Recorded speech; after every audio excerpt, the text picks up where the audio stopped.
Баршаңызға сәлем, құрметті көрермендер, менің арнама қош келдіңіздер. Біз бүгін сіздермен осындай шабдалыдан қайнатпай жасалатын варенье дайындаймыз. Видеоны соңына дейін қараңыздар. Ең бірінші ыдысқа суымызды құямыз, оның үстіне қажетті қантымызды саламыз, барлығын жақсылап араластырып, отқа қоямыз.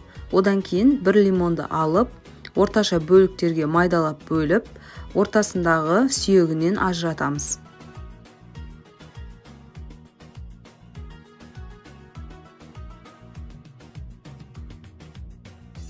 Осы сүйегін алып тастаймыз. Егер сүйегін алмайтын болсақ, бізге сәл қышқылтым дәм беретін болады.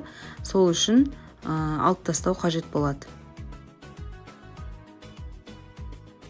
Енді осыны жаңағы біздің сиробымыздың үстіне салып, барлығын қайнататын боламыз. Біздің сиробымыз қайнағанша, біздің шабдалымызды ортасындағы сүйегін алып тастап, екі бөлікке бөліп, осылай банкаға салып аламыз. Әрине біздің банкамыз және де шабдалымызды алдын ала жақсылап жуып, банкаларды стерилизовать етеміз. Міне біздің сиробымыз әдемі болып қайнап жатыр. Енді осыны банкаларға құйып, 5-10 минуттай бетін жауып ұстаймыз. 5-10 минут өткеннен кейін осылай қайтадан ыдысқа құямыз. Сол сулардың барлығын тағы да бір рет қайнатамыз. Одан кейін тағы да банкаға құйып, аузын жауатын боламыз.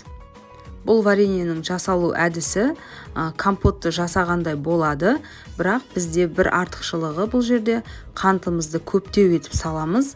Кейін бұл біраз тұрғаннан кейін қоюланып, кәдімгі варенье секілді болады. Банкаларымызға барлық сиропты құйып, аузын жауып болғаннан кейін крышка жағымен төмен қарай төңкеріп қойып, үстіне жылы одеялды жауып, жылығанша күтеміз. Одан кейін барып сақтасақ болады.